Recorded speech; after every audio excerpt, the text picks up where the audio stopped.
Sir ನಾನು ಈ ಜಾಗ ನಂಬ್ಕೊಂಡು ತುಂಬ ಇನ್ವೆಸ್ಟ್ ಮಾಡಿದ್ದೀನಿ ಸರ್. ಪ್ಲೀಸ್ ತೊಂದರೆ ಕೊಡಬೇಡಿ ಸರ್. ನಿಮ್ಮ ಕಾಲಿಗೆ ಬಿದ್ದು ಬೇಡ್ಕೋತೀನಿ ಸರ್. ಸರಿ ಸರಿ, ನೀವು ನನ್ನ ಕಾಲಿಗೆ ಬಿಡೋ ಅವಶ್ಯಕತೆ ಇಲ್ಲ.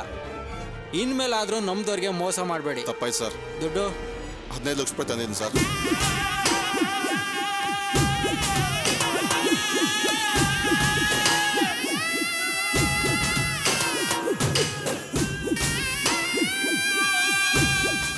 ಏಯ್, ಮಿಕ್ಕಿದ್ದು ಎಣ್ಸು. ಸರಿ ಅಣ್ಣ. ಸಾರಿ ಸರ್, ನನ್ನ ಲೆಕ್ಕ ಚುಕ್ತಾ ಆಯಿತು. ನೀವು ಬೇರೆ ಸೈಟ್ ನೋಡ್ಕೊಳ್ಳಿ.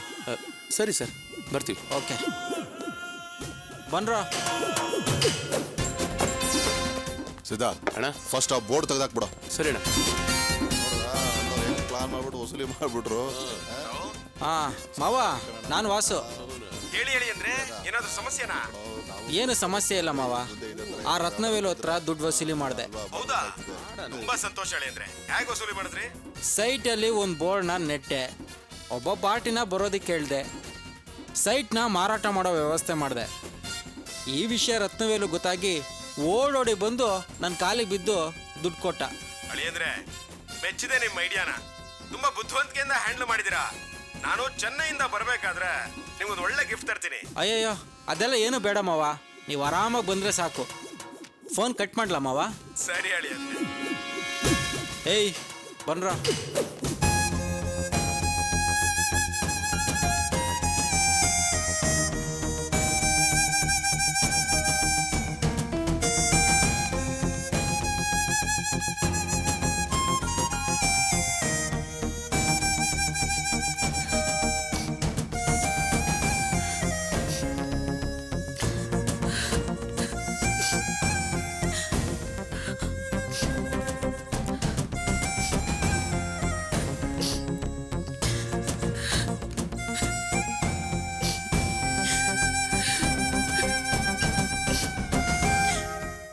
ರಾಣಿ, ಏನಾಯ್ತು?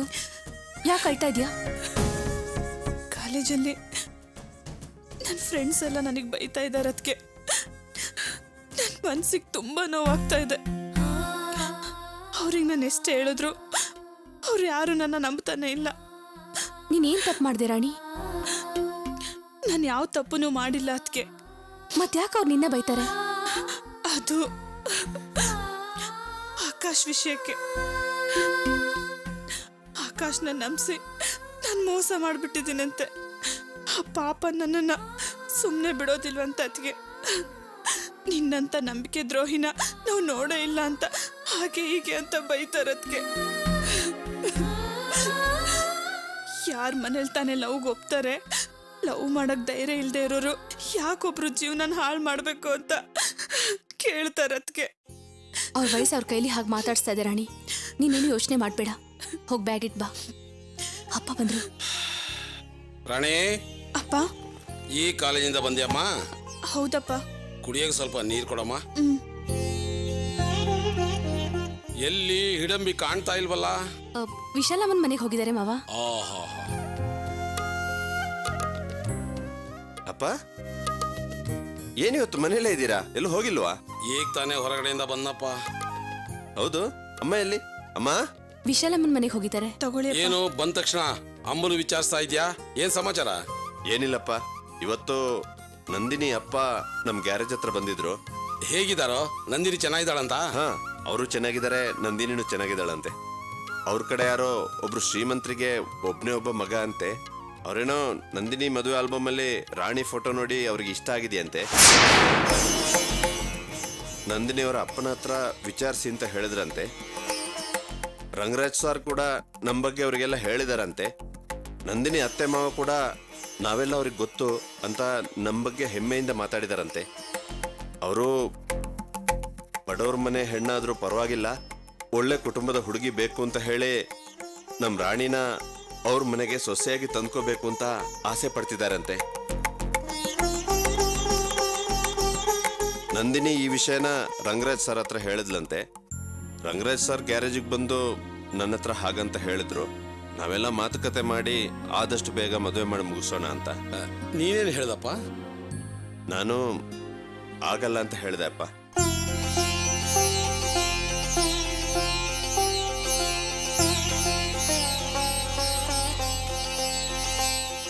ರಾಣಿ ಈಗ ತಾನೇ ಫಸ್ಟ್ ರ್ಯಾಂಕ್ ತಗೊಂಡಿದ್ದಾಳೆ. ಅವಳು ಇನ್ನೂ ಚೆನ್ನಾಗಿ ಓದಿ ಗೋಲ್ಡ್ ಮೆಡಲ್ ತಗೋಬೇಕು, ಒಂದು ಒಳ್ಳೆ ಕೆಲ್ಸಕ್ಕೆ ಸೇರ್ಬೇಕು. ಅದೇ ನನ್ನ ಆಸೆ, ಕನಸು ಎಲ್ಲ.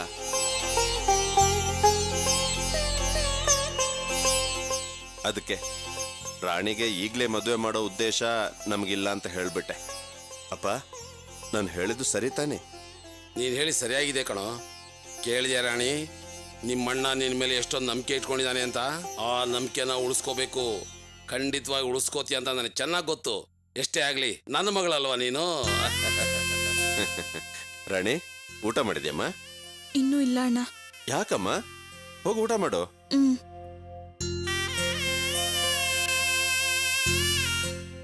ನಿಮ್ಮ ಅಣ್ಣ ನಿನ್ ಬಗ್ಗೆ ಎಷ್ಟೊಂದು ನಂಬಿಕೆ ವಿಶ್ವಾಸ ಇಟ್ಕೊಂಡಿದ್ದಾರೆ ಅಂತ ನೋಡ್ತೀಯಲ್ಲ.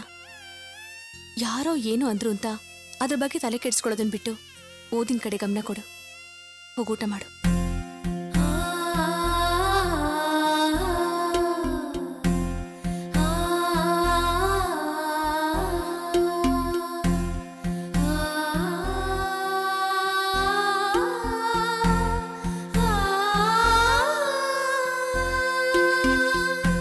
ಏನ್ ಹೇಳ್ತಿದೀಯ ಜಯಂತಿ? ದಿಢೀರಂತ ನನ್ನ ತಲೆ ಮೇಲೆ ಚಪ್ಪಡಿ ಕಲ್ಲು ಎಳಿತಾ ಇದ್ದಿಲ್ಲ, ಏನಾಯ್ತು? ಹೌದಮ್ಮ, ಆ ಮನುಷ್ಯ ದಿಢೀರಂತ ಈ ರೀತಿ ನಿರ್ಧಾರ ತಗೋತಾರೆ ಅಂತ ಮನೇಲಿ ಯಾರಿಗೂ ಗೊತ್ತಿಲ್ಲ. ಹೌದಾ? ಅವನ್ ಯಾಕೆ ದಿಢೀರಂತ ಗಂಡ್ ನೋಡ್ತಾ ಇದ್ದಾನೆ? ಇವನ್ ವಿಷಯ ಗೊತ್ತಾಗಿದ್ರಿಂದ ನೀನ್ ಯಾಕೆ ಅವಸರ ಪಡಕ್ ಹೋದೆ? ಈ ವಿಷಯ ನಾನು ಅವನ ಹತ್ರ ಹೇಳಿಲ್ಲಮ್ಮ. ಪ್ರಿಯಾ ತಾನು ಲವ್ ಮಾಡ್ತಿರೋ ವಿಷಯನ ಕಾವ್ಯನ ಹತ್ರ ಹೇಳಿದಾಳೆ. ಕಾವ್ಯ ತನ್ನ ತಂಗಿಗೋಸ್ಕರ ಹೆಲ್ಪ್ ಮಾಡ್ತೀನಿ ಅಂತ ಅವ್ರ ಅಪ್ಪನ ಹತ್ರ ಹೋಗಿ ಎಲ್ಲ ವಿಷಯನೂ ಹೇಳಿದಾಳೆ. ಅವರು ಆ ಸಮಯದಲ್ಲಿ ಸರಿ ಸರಿ ಅಂತ ಎಲ್ಲದಕ್ಕೂ ತಲೆ ಆಡಿಸ್ಬಿಟ್ಟು ಆಮೇಲೆ ಯಾರಿಗೂ ಗೊತ್ತಿಲ್ಲದಾಗೆ ಈ ರೀತಿ ನಿರ್ಧಾರ ತಗೊಂಡಿದ್ದಾರೆ. ಛೇ, ಎಂತ ಕೆಲಸ ಆಗೋಯ್ತು! ಆ ಪ್ರಿಯಾನ ನನ್ ಸೊಸೆ ಮಾಡ್ಕೊಂಡು ಆ ಪಾರ್ವತಿ ಕಣ್ಣಲ್ಲಿ ರಕ್ತ ಸುರಿಯೋ ಹಾಗೆ ಮಾಡ್ಬೇಕು ಅಂತ ಆಸೆ ಇಟ್ಕೊಂಡಿದ್ದೆ. ನನ್ನ ಆಸೆ ಎಲ್ಲ ಮಣ್ಪಾಲಾಗೋಯ್ತು. ಈಗೇನೇ ಮಾಡೋದು? ಅಮ್ಮ, ನೀನೇನು ಚಿಂತೆ ಮಾಡಬೇಡ. ಆ ಪ್ರಿಯಾ ಅವ್ರ ಅಪ್ಪ ಅಮ್ಮ ತೋರಿಸಿರೋ ಹುಡುಗನ್ನ ಯಾವ ಕಾರಣಕ್ಕೂ ಮದುವೆ ಮಾಡ್ಕೊಳ್ಳೋದಿಲ್ಲ. ಅಷ್ಟೊಂದು ನಂಬಿಕೆಯಿಂದ ಹೇಗೋ ಹೇಳ್ತೀಯ ನೀನು? ಅಪ್ಪ ಅಮ್ಮನ ಒಪ್ಪಿಗೆ ಇಲ್ದೆ ನಾನ್ ಮದ್ವೆ ಆಗಲ್ಲ ಅಂತ ಮೊದ್ಲೇ ಹೇಳಿದಾಳವಳು. ಅಂತದ್ರಲ್ಲಿ ನಿನ್ನ ವಿಷಯ ಗೊತ್ತಾಗಿ ಅವ್ರ ಅಪ್ಪ ಬೇರೆ ಕಡೆ ಗಂಡ್ ನೋಡ್ತಾ ಇದ್ದಾರೆ ಅಂದ್ರೆ ಏನರ್ಥ? ನಿನ್ನ ಅವ್ರ ಅಳಿಯ ಮಾಡ್ಕೊಳ್ಳೋದಿಕ್ಕೆ ಇಷ್ಟ ಇಲ್ಲ ಅಂತ ತಾನೇ ಅರ್ಥ. ಅವ್ರ ಅಪ್ಪ ಅಮ್ಮ ನಿನ್ನನ್ನು ಒಪ್ಕೊಳ್ಳಿಲ್ಲ ಅಂತ ನಿನ್ನನ್ ಬಿಟ್ಟು ಅವ್ರ ಅಪ್ಪ ಅಮ್ಮ ನೋಡೋ ಹುಡುಗನ್ನೇ ಅವಳು ಒಪ್ಕೊಂಡ್ಬಿಟ್ರೆ, ಅವನ್ ಕೈಲೇ ತಾಳಿ ಕಟ್ಟಿಸ್ಕೊಂಡ್ಬಿಟ್ರೆ? ನಾನು ಹೇಳ್ತಾ ಇದ್ದೀನಿ, ಪ್ರಿಯಾ ಪ್ರಾಣ ಬಿಟ್ಟರು ಬಿಡ್ತಾಳೆ, ಆದ್ರೆ ನನ್ನನ್ನು ಬಿಟ್ಟು ಬೇರೆ ಯಾವ ಹುಡುಗನ ಕೈಲೂ ತಾಳಿ ಕಟ್ಟಿಸ್ಕೊಳ್ಳೋದಿಲ್ಲ. ಅಷ್ಟೊಂದು ನಂಬಿಕೆಯಿಂದ ಹೇಗೋ ಹೇಳ್ತೀಯ?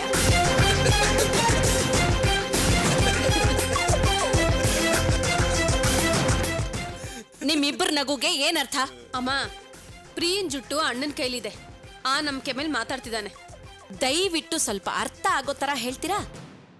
ಅಣ್ಣನು ಪ್ರಿಯನು ಬರೀ ಲವ್ ಮಾಡ್ತಿಲ್ಲಮ್ಮ, ಗಂಡ ಹೆಂಡತಿ ತರ ಒಂದಾಗಿದ್ದಾರೆ. ಈ ವಿಷಯ ನನಗೂ ಗೊತ್ತಿರ್ಲಿಲ್ಲ. ಅವತ್ತು ಮನೇಲಿ ಸಮಸ್ಯೆ ಪರಿಹಾರಕ್ಕೆ ಅಂತ ಪೂಜೆ ನಡೆಯುವಾಗ ಕನ್ಯೆ ಬಂದು ದೀಪ ಹಚ್ಚಬೇಕು ಅಂತ ಹೇಳಿದ್ರು. ಪ್ರಿಯಾ ಆಗ್ಲೇ ನನ್ನ ಕೈಗೆ ಸಿಕ್ಕಾಕೊಂಡಿದ್ದು. ಆಗ್ಲೇ ನನಗೂ ವಿಷಯ ಗೊತ್ತಾಗಿದ್ದು. ಪ್ರಿಯಾ ನಮ್ಮ ದೇಶದ ಹೆಣ್ಣಮ್ಮ, ನನಗ್ ಮೈ ಒಪ್ಸಿ ಬೇರೆಯವನ ಹತ್ರ ತಾಳಿ ಕಟ್ಟಿಸ್ಕೊಳ್ಳೋದಕ್ಕಾಗತ್ತಾ? ಖಂಡಿತ ಕಟ್ಟಿಸ್ಕೊಳ್ಳೋದಿಲ್ಲ. ಅದಕ್ಕೆ ಹೇಳ್ತಾ ಇದ್ದೀನಿ, ಅವರಪ್ಪ ಏರ್ಪಾಡು ಮಾಡಿರೋ ಮದುವೆ ಯಾವ ಕಾರಣಕ್ಕೂ ನಡೆಯೋದಿಲ್ಲ.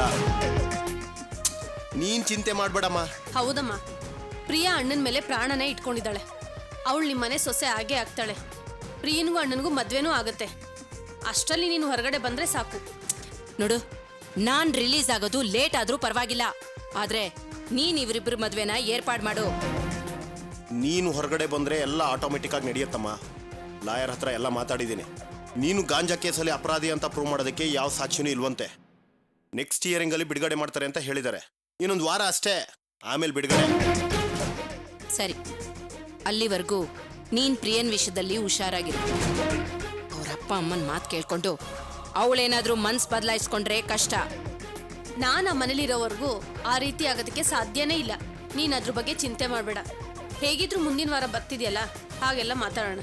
ನಾವಿನ್ ಬರ್ತೀವಿ. ಸರಿ, ಆರೋಗ್ಯ ಜೋಪಾನಾಗಿ ನೋಡ್ಕೋ. ಬರ್ತೀನಿ.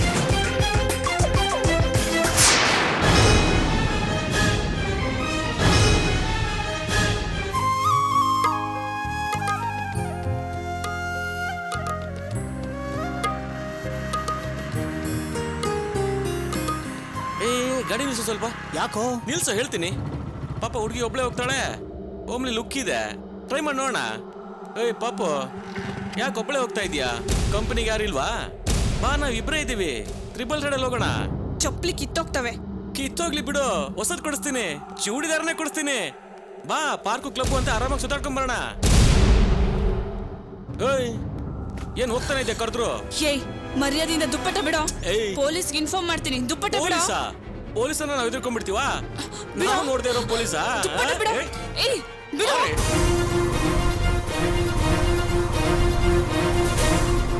ದುಪ್ಪಟ್ಟ ಬಿಡೋ. ನಡಿಯೇ. ಬಿಡೋ. ಏಯ್ ನಮ್ ಜೊತೆ ಬರ. ದುಪ್ಪಟ್ಟ ಬಿಡೋ. ಏಯ್ ನಡಿಯೇ. ಬಿಡೋ. ಆಕಾಶ್, ಆಕಾಶ್,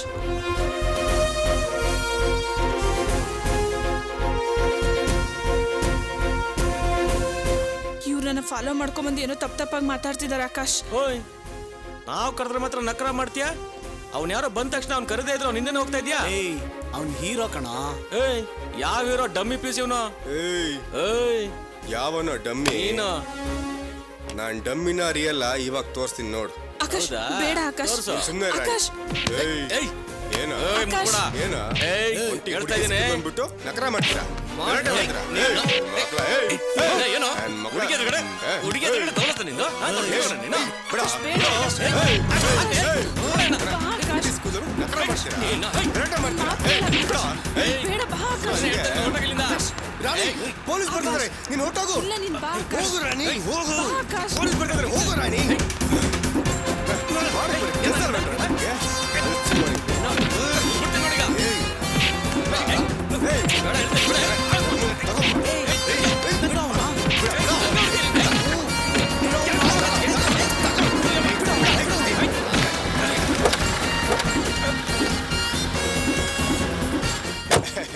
ಏನು ಅದು ಗಲಾಟೆ?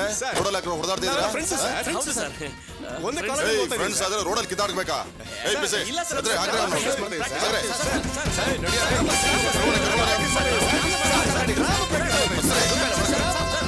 ಏಯ್, ನೋಡ್ರಾ ಇದನ್ನ?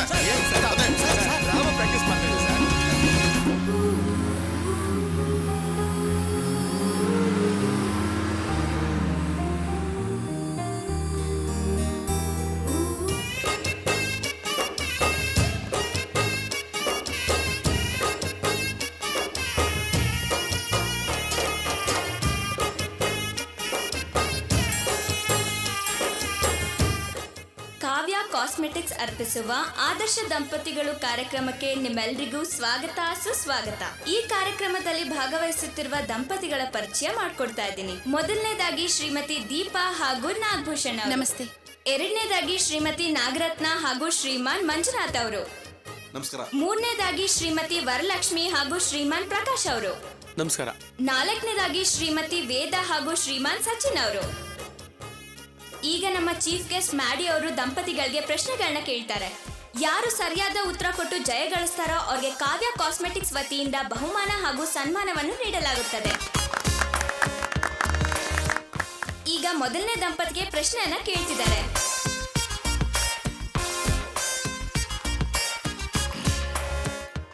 Hello, everybody.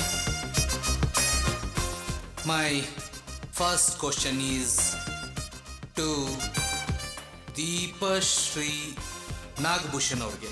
ನನ್ನ ಪ್ರಶ್ನೆ ಏನು ಅಂದರೆ, ಹಸ್ಬೆಂಡ್ ಆ್ಯಂಡ್ ವೈಫ್ ಯಾವ ಲೆವೆಲ್ಗೆ ಅನ್ಯೂನ್ಯವಾಗಿರಬೇಕು? ಅವರುಗಳ ಮಧ್ಯ ರಹಸ್ಯ ಇರಬೇಕಾ ಬೇಡವಾ? This my question. Very good question. ಆದ್ರೆ ಈ ಪ್ರಶ್ನೆ ಕೇಳೋದಕ್ಕೆ ನಿಮಗೇನು ಯೋಗ್ಯತೆ?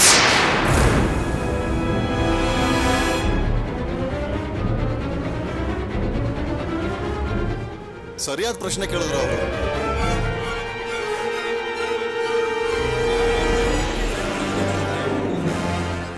Silence please. Ladies and gentlemen, silence. ಇಂಥ ಕಾರ್ಯಕ್ರಮದಲ್ಲಿ ಭಾಗವಹಿಸೋರು ಮೊದಲು ಅವರು ಆದರ್ಶಪ್ರಾಯವಾಗಿರ್ಬೇಕು. ಅವಾಗಲೇ ಅವ್ರು ಕೊಡೋ ಅವಾರ್ಡ್ಗೂ ಅವ್ರಿಗೂ ಗೌರವ ಸಿಗುತ್ತೆ. ಸಂಪ್ರದಾಯವಾಗಿ ಮದುವೆ ಆಗಿ ಈಗ ಇಲ್ಲಿ ನಿಂತಿದ್ದಾಳಲ್ಲ ಈ ಹುಡುಗಿ, ಇವಳನ್ನ ಕೀಪ ಕಟ್ಕೊಂಡಿರೋ ಇವರಿಗೆ ಏನು ಯೋಗ್ಯತೆ ಇದೆ?